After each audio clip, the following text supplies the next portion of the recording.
પછી એમને વાત કરી કે અજીતભાઈ 2 બકરાનું શું લેવાનું છે? મેં કહું 25,000 રૂપિયા. મને કે મટન કેટલું નીકળશે? મેં કહું મિનિમમ 120 કિલો. ફ્રીજ માટે તમારે 40 કિલો તો કાઢી જ લેવાનું. મને કે એવું કેમ? મેં કહું જે બધા હજ પડવા ગયા ત્યાંથી એક સાસુનો ફોન આવ્યો હતો કે ગોટાળી પેલું ગોશ થાવું મૂકી રાખજે, ત્યાં હળાઈ કીધું ને હાચવીને ગોશ વાપરજે ને આજુબાજુ વાળાને કીધે ને કોઈ જોડે બહુ માથાકૂટ ન કરે. પેલી બાજુવાળી તો એવી જ છે કે મેં કહું એનું કારણ હતું કે કાયમ એનું મોડું તો કાળું અંધાર જ રહે. આપણે હું એક જગ્યાએ ગયો હમણાં, તે હિન્દુ લોકોના મંદિરના અંદર આરતી ચાલતી હતી. એક છોકરો હતો નાનો, કાકાએ મગડે વખતના ટાઈમે આરતી ચાલતી હતી તો કાકા આવ્યા એક, તો ભગવાનને કે હનુમાન દાદા તમે મને 1 લાખ રૂપિયાની મદદ કરો તો હું તમને એક તેલનો ડબ્બો ચડાવું. આજે ગયો, કાલે ગયો, 3 દિવસ સંલગ્ન ગયો કે હનુમાન દાદા મને 1 લાખની મદદ કરો તો હું તમને એક તેલનો ડબ્બો ચડાવું. હનુમાન દાદાએ 3જા દિવસે એવું કીધું કે ઘેલ સફા, હું તને 1 લાખ રૂપિયાની મદદ કરો તો તું મને 750 રૂપિયાનો કપાસિયાનો તેલનો ડબ્બો ચડાવે. એના કરતા 1 લાખનું તેલ લાવીને હોત બનાવીને અંદર ભૂચકા જ ન મારું. એટલે કોમેડી તમને ગમે તે મળી જતી, એવું કશું નથી. લંડન વાળા માટે નહીં, ગુજરાતી માટે બી છે, ઇન્ડિયા વાળા માટે બી છે, બધા જ માટે છે. મોહમ્મદપુરાના અંદર અત્યારે બકરાનું વેચાણ ફૂલ હતું, પણ સસ્તું ઢૂંઢે વાળા લોકો કે આપણે વગન સિંગડાનો બકરો છે. મેં કેમ? મને કે લંડનથી કે અમારી ગોટાળીને ઝૂલે ખાવાની ને તો બકરાની જોડે પ્રેમ બહુ કરે. મેં કહું ઘર મહેનત કરતા તો બકરા જોડે કરે. મને કે એવું નથી, માણસનો બકરો હોય ને કદાચ એમને વાગી જાય ને તો પાછું કે 1નું 2 થાય ને કે કાળી ટીલી બેસી જાય. તો મેં કહું કાળી ટીલી તો ન બેસે, પણ બકરો તમારે સસ્તો જોવે. હવે બકરાવાળાનો જ્યારે લોકોને ખોટ આવી મોહમ્મદપુરાના અંદર, હમણાં 2-3 દિવસની જ વાત કરું, હું 7 દિવસ સુધી અહીંયા આગળ બેસી રહ્યો પેલા હમણાં નીચે. મેં કીધું બકરાવાળાને, મેં કહું કદાચ તમને બકરાની ખોટ જાય તો તમારા ઘરમાં તો લડાઈનું ઘર ઊભું જ થાય. મને કેવી રીતે? મેં કહું બધા બકરાવાળાને અહીં તેલ લાવ. 15થી 20 માણસો ભેગા થયા અહીંયા આગળ સામે, કેમ કે બકરા લીધા મેં 9,000ની ખરીદી કરીને 7,000 વેચ્યા. એટલે ઘરમાં શું છે કે અહીંયા આગળથી જ્યારે બકરા વેચીને આપણે ઘેર ગઈએ ત્યારે અમારા કાયજ છે, ચાવત છે, પગુઠણ છે, ઉમરાજ છે, જંબુસર તાલુકાના માણસો બકરા વેચવા આવેલા. એના ઘરના અંદર કંકા કેવી રીતે થાય એનો જોબ હું તમને એક તૈયાર કરીને દેખાડું. આ 5 જ દિવસ પહેલા મેં બનાવ્યો આને. તો પહેલી મારું ગરમ પાણી મૂકી દે. બહુ થાકી ગયો એટલે બહેરું હું કે એ કઈ કે પપ્પા એટલે પપ્પો ખોટ ખાઈને ગયો એટલે પપ્પો શું કે સીધો બે કોઈને કહીને પપ્પા આવ્યા તો મમ્મી ફૂલીને દેડકા જેવી થાય. કેમ કે પપ્પા ડલ્લો લાવ્યો હતો ને, કેમ કે 9,000ના બકરા 7,500 વેચીને આવ્યા. પેલીને હોનાની બંગડીઓ તો ચોકસીને તે પડેલી જ હતી. ગીરો મૂકી હતી, મૂંડી હોય ને એટલે ઉધાર સુધાર કરીને છેલ્લે ગીરો સસરાને 2 બંગડી આપી હોય અડધા ટોલાની. તમે આખો દાડી તો તેની એમ કર્યા કર. ખોટ ખાઈને ગયા પછી એના ઘેર કેવી રીતે કકડાટ થાય ને છૂટા છેરા કેવી થાય તે 1 મિનિટ ખાલી તમે તાલી વગાડજો, હું તમને મજા લાવી દઉં. બાપરે તમારા ભાઈ તો કે મોહમ્મદપુરામાં બકરા વેચવા ગયા. પેલા ઘાસીલિયા દુકાન છે ત્યાં તો નહીં, એની હોટલ પાસે એ તો તમારા ભાઈને બસને તો બકરા વેચતા. તે કેવું ગોટાળી કઈ કમાયા ના, બાજુ તો હમણાં જ આવ્યા થાકેલા પાકેલા છે અને ક્યારના ગયો કે મને એવું લાગે કે કઈ ખોટ ખાઈને આવેલા લાગે ને. બા મારે તો કે ચોકસીના થઈ મંગળીઓ પડે, પેલા પોપટલાલના થાય ને વ્યાજબી થઈ રોજ ને, પેલી મરિયમ ત્યાંથી પૈસા મોકલે તો હાવ લંડનથી તો કઈ છુટકારો થાય મારો. તારી લીધે જ મારે ખોટ ખાવાનો ટાઈમ, તારો જ મને કંકાર નહીં રહ્યો. તમને કઈ મળ્યું કે ન મળ્યું? કશું મળ્યું નથી. મમ્મદપુરામાં તો લોકો મફતના ભાવે બકરા ઢૂંઢે. તે કે પેલો ઇસ્માઇલ તો સારું, એ હું કંટ્રોલો કમાય ને એને રોનને પૂછજો. મેં તો તમને ના જ કીધું હતું કે બકરોનો ધંધો ન કર. મારું હોંભળ્યું જ ને તારો જ મને કકડાટ નહીં રહો. આ બકરો વાળાના જોબના અંદર કેટલા તો છૂટા છેડા આ સાલમાં થશે, રિટર્ન ટિકિટ. એટલે હું જે કે બકરાનો ધંધો કોઈ દિવસ કરવો નહીં, એના કરતા 2 મરઘા વેચી કાઢવા હારા. એમાં આપણને 100 મળે ને પોહાય, પણ 500 મળે ન પોહાય. વચ્ચે હું રેલવે સ્ટેશનના અંદર ગયો, સુરતના અંદર. ટ્રાફિક બહુ જામ હતું ત્યાં આગળ. તો આપણે જ્યારે રેલવે સ્ટેશનના અંદર ગયા ને ત્યાં પહેલાં આપણે જગ્યાની કોશિશ કરતા, કેમ કે 2 લંડનવાળા હોય, 2 ગુજરાતી હોય. ટીવી પેલું નાનું ડેરકું લંડન હોય, ઇંગ્લિશમાં બોલતો, નો સમથિંગ નો સમથિંગ. હવે હું નો સમથિંગ, ગાડી આવી ગઈ. તે લંડન સીધો રે પપ્પાને કહી દઈશ, પપ્પાને કહી દઈશ. એટલે હું છે શોષા કરે, થોડો ઘણો શોષા કરે આપણે સામું. આઈસ્ક્રીમનો આટલો કપ 5 રૂપિયાનો જો ગુજરાતીને ખવા દીધો, આખો દિવસ એનું બગલમાં છોકરું લઈને ફરે ગોટાડીને. ઓ પપ્પા આવ્યો, પપ્પા આવ્યો. 5 જ રૂપિયાની આઈસ્ક્રીમનું મોટ. આખો દિવસ તમારું છોકરું લઈને બગલમાં લઈને ફરે. બહુ જ હાણો બાકી કે લંડન ગયે તો મારી પર તો રોજ જ ફોન આવે. હું 5 પાઉન્ડ મોકલેલા એટલે ખુશ થઈ ગઈ. 5 એના કરતાં કોઈનો ઘેરના 2 વાહન ગઈ કર્યા હતા, 1500 રૂપિયા મહિને મળે છે. ગાડીના અંદર જયારે ચડવાનો ટાઈમ આવ્યો ત્યારે જગ્યા ઢૂંઢી. કેવી રીતે? એમ અચ્છીથી ગાડી આવે ને એટલે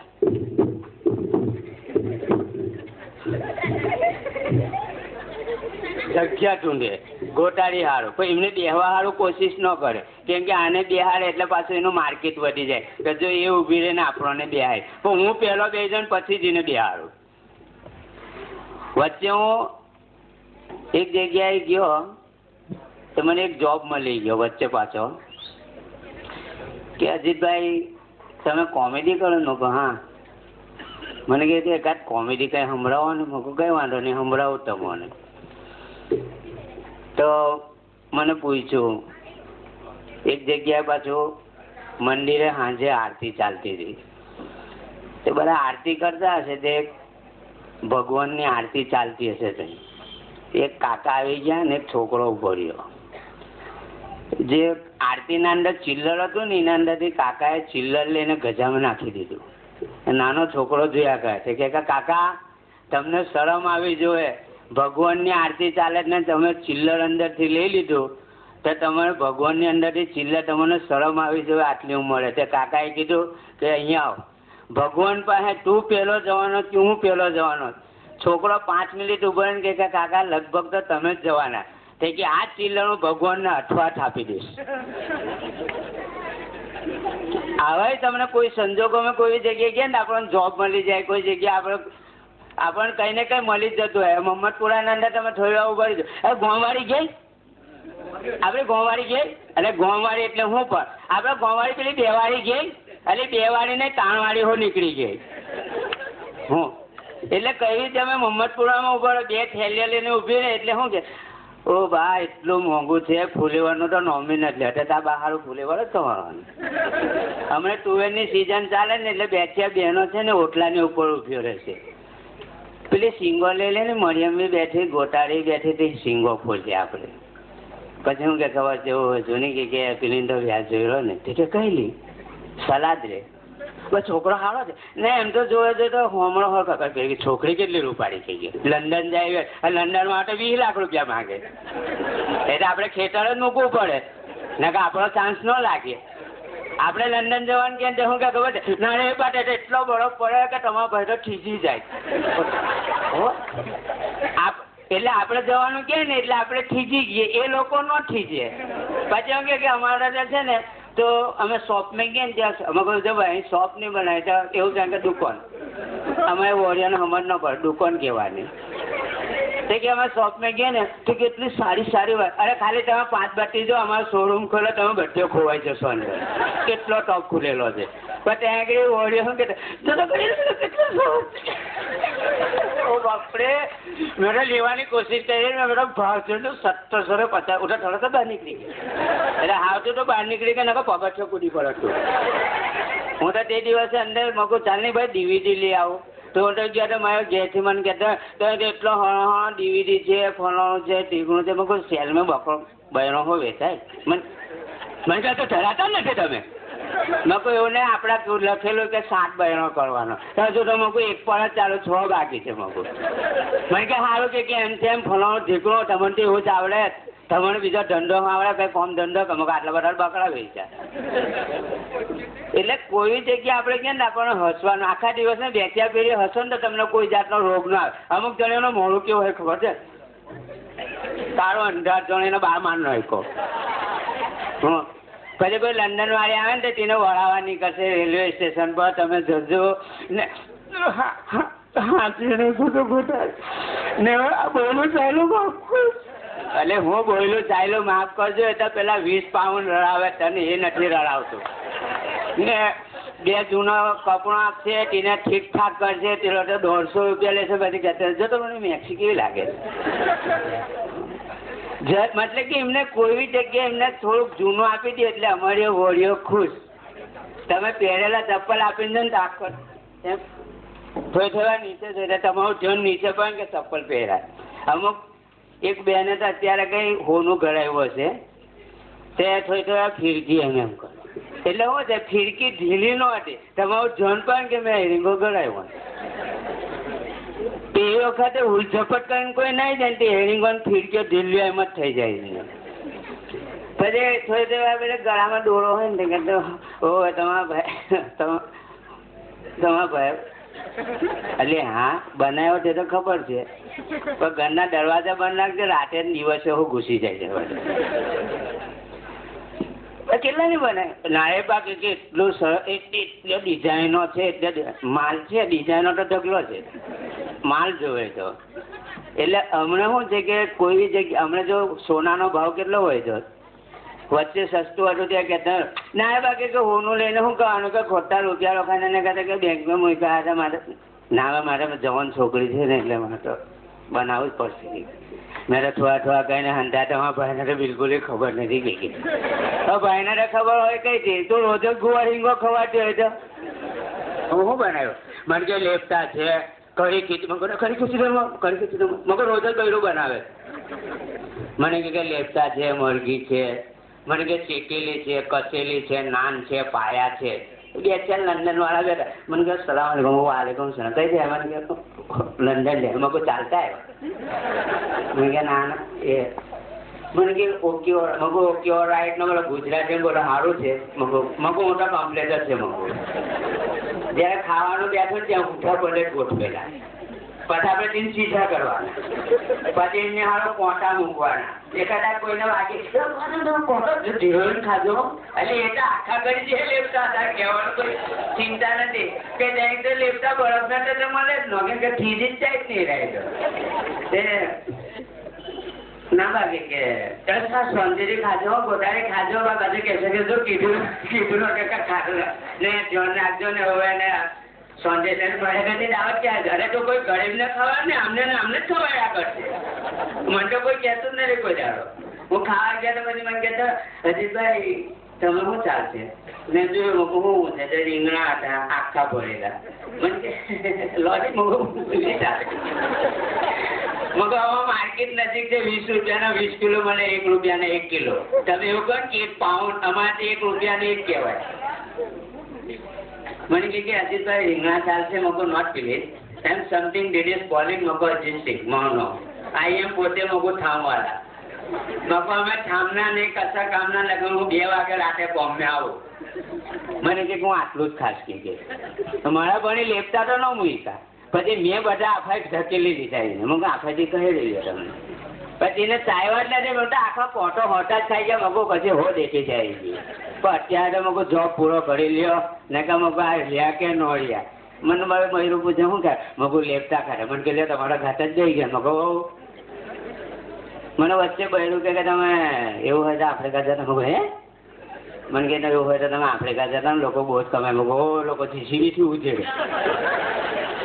મગો મળી એમ તું કહેતી હશે તો તારા હાથ પગ દબાવીશ તું કહેતી હશે તો રસોડામાં પોટું મારીશ તું કહેતી હશે તો ગેસવીન ઉછી કાઢીશ બધું કામ કર હું આફ્રિકા ને મને કેમ તમે આફ્રિકા જવાનું ના કહો ધીરું બોલ બાજુ પરફેક્ટ વાળા પણ કોઈ કુરિયર વાળો બાબુ સાંભળી લેશે તમે કોઈ એવો પાછળ આફ્રિકા જવા તૈયાર થઈ જશે મને કે આફ્રિકા જવાનું કેમ મગો જો તું મને આફ્રિકાની તો વાત કરતી નમક આપણે 80,000 ખરીદીને મગો ત્યાંથી ડેડ બોડી મંગાવવાની ને મને કે મગો ત્યારે કાળિયા ગોળીઓ માટે મને કે પગુઠાના છોકરા મગો જો સાંભળ્યું ને તે મને કે એવો કે મગો આપણે કાંડા બટાકા વેચવાના હાર આપવા મગો આફ્રિકા નથી જવું વચ્ચે મને આફ્રિકાથી લંડનથી ફોન આવ્યો મને કે અજીતભાઈ કેસેટ બનાવીને મોકલો ને કે મારી વાઈફને બહુ ગઈ મગો હોય યાર મને કે કેસેટ બનાવીને મોકલો મગો 5,000 રૂપિયા મેં કહ્યું કશો ઓર્ડર ને હું મોકલું તમે મગો પહેલાં તો 5,000 મોકલ કેસેટ બનાવીને પછી તું વેચતો થઈ જાય 5,000નું દેવું થાય તેમ કરવાનું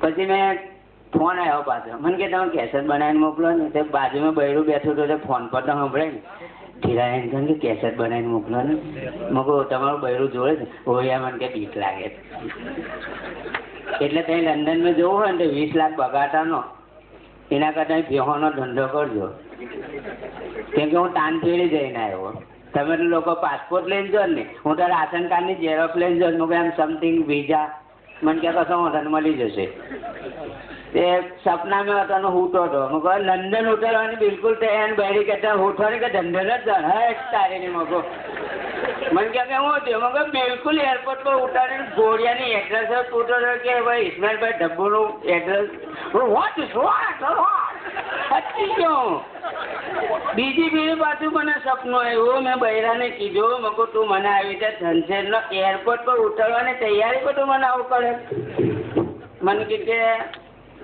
શું કરતા હતા મગો ઘોડિયાની એડ્રેસ જ પૂછતો હતો મરિયમ તો વાત જ જવા દે બિલકુલ લંડન ઉતરે ને હમણાં જ મગો ઢગલા વાત દે મગો તને હોના ડેટે એટલી ભરી દે કે જીસીબી છે તને ઢોકવી પડે પછી એક દાદા નીચે ઉતરો ને એ આરા કાઢું ને મારી પબર મગો લે ઉપર વાર દેતા છપ્પર પારકે દેતા હે પછી મેં જો મગા લાડો બૈરું है तारे ने मगो किस्मत तो जो मगो देता है तो थप्पड़ फाड़ के देता है मगो ऐसा पलंग पे से देता है એટલે શું છે કે આપણે ગમે તે ગયા ને તો આપણને હસવાનું મળે ને હંમેશા કોઈ દિવસ છે ને ખોટું ન લગાડતા આ તો એક ચોક્કસ છે મારું બધું કોઈ જગ્યાએ જાય ને તો તમારે હસવું બેતાન ફરી આખા દિવસમાં તમે સારી રીતે હસો ને તો તમને કોઈ જાતની બીમારી ન થાય આ તો અમુક જણીઓ તો એટલું મોડું કાળો અંધાર કરે જોડે આવું કરે બાજુવાળીનું તો આખો દાઢી દાસું જ ચડેલું ને ચડેલું છે તે ગોટાળીનો છોકરો જોયો તમે ભોચકા જેવો છે ને એટલો સરસ છે એ બિલકુલ એ મોટા બાપા પહેર્યો એટલે મોટા બાપા પહેર્યો મને તો કે અમે જો સમજી જશે બિલકુલ એટલો રૂપાળો ને એટલો બિલકુલ એનો મોટા બાપા પહેર્યો ને એટલો સરસ છે કે ને અમે તો રમાડવા જવાની અરે રમાડવા જવાના તો એમ કે આસો પાલવની ઉપર થોડો ઉછાળવાનો આજનો પગે મમ્મા બોલો એમાં પપ્પા જેવો છે ના મોટા બાપા પહેરો અરે પછી સમજી જશે સમજો અરે મોટા બાપા હા તારી મગો હશે મારી કે મારા ભાઈ છોકરો છે કે ગુલ્લુ અજીત મોટા જેવો જ છે ને હું સમજી ગયો પટી ગયો લે હવે હું પટાઈ કહું એટલે કોઈ જગ્યાએ તમે જો ને તો હસવાનું મળી જ જતું હોય આપણને કોઈ એવું નહીં છે તમે ટેન્શનમાં હોય ને તો તમારે મારી પાસે આવતું રહેવું બાયપાસ ચોકડી પર એક ભાઈ કાકા લંડનથી આવ્યા તેમને 20 વીઘા જમીન લીધી જા લંડન વાળાની વાત કરો ધ્યાનથી સાંભળજો તમે હો કે આપણે 20 વીઘા જમીન લઈ લઈએ તેમનું ઘરમાં બૈરું હતું તે કે સકીના બોલવાનું શું કહે આપણે 20 વીઘો જમીન લઈ લઈએ ને કેવું રહેશે કે કશો વાંધો નહીં લઈ લે ને કોઈને સોંપી દઈશું હવે અમારા ઇન્ડિયાના ઓળા એટલે તમને ખંખેરી લે હો ₹200 ખાતરની ગુણ લાવે ને એટલે સીધું 400 રૂપિયા બનાવે. એટલે તમારે 200 તો જતા જ રહે. 20 વીઘા જમીન તે ભાઈ લઈ લીધી 15-20 લાખ ને. અમારા ઇન્ડિયાનો ખેડૂત કેટલો હોશિયાર છે તે જો તમારા લંડન વાળાના કાન પટ્યા ન કાપી લેતા આપણે સ્ટેજ પર ઉતરી પડવાનું. કે અબ્દુલભાઈ છે તે કેવો હોય કે આપણે 20 વીઘા જમીન લીધી, તમે વાવશો ખરા? તે કે કશો વાંધો નહીં કે વાવીશું. ટ્રેક્ટર બેક્ટર છે કે બધું જ આપણી પાસે છે. તે લંડન વાળી કે તમે જો તમારા ભાઈ કેટલા હોશિયાર, ગામડે થયા ત્યારે રજવી અક્કલ નો હતા, આ બધું નહીં શીખવાય. ભાઈ શીખવાય ને તારીફ પર લીધો કયો હોય તો તે એના કબજામાં જ લઈ લીધો, એને બિલકુલ બીજાને ખબર જ નથી. તે કે જો તમારા ભાઈ કેટલા હોશિયાર, આવ્યા ત્યારે ગામડેથી આવ્યા ને ત્યારે બિલકુલ બી અક્કલ નો હતી ને મેં જ આમની જોડે સાદી કહી ને કે એમને તો છે ને એમની પર કોઈ ઠુકટવી નહીં, એટલે ઠુકટ નહીં ને પોણીથી છોટ જ. તે કે આપણે 20 વીઘા જમીન લીધી તો કોઈને સોંપી દે. એટલે અમારા ઇન્ડિયાના ખેડૂતે શું કર્યું કે 20 વીઘા જમીન લીધી ને તો ખેડૂત કે આપણે આ વર્ષે વાવીએ ખરા પણ નીચે જે વાવો ને બધું મારું ને ઉપર જે થાય છે તમારું. તે પછી પેલા ભાઈ ઘેર જેને વાઈફને વાત કરી કે કશો વાંધો નહીં. તે કે મેં આ રીતે કામ કર્યું કે જે નીચે થાય છે તમારું ને ઉપર થાય છે મારું. તે કે કશો વાંધો નહીં. કે તો તારા ભાઈ કેટલા હોશિયાર છે. અમારા ભાઈ આ મેં બધું શીખવાડ્યું. કે હોય યાર કે હો આવ્યા ત્યાં તો એટલા મોટા ગબલા હતા કે કશી સમજ ન પડતી હતી. પછી પેલા ભાઈ શું કર્યું કે ભોંય સિંગો વાવી દીધી. ભોંય સિંગો વાવી એટલે નીચલો ભાગ ખેડૂતે બધો સાફ કરી લીધો ને ઉપરનો જેટલો કાચમાલ હતો ટ્રેક્ટર ભરીને ઘેર મોકલી આપ્યું. પછી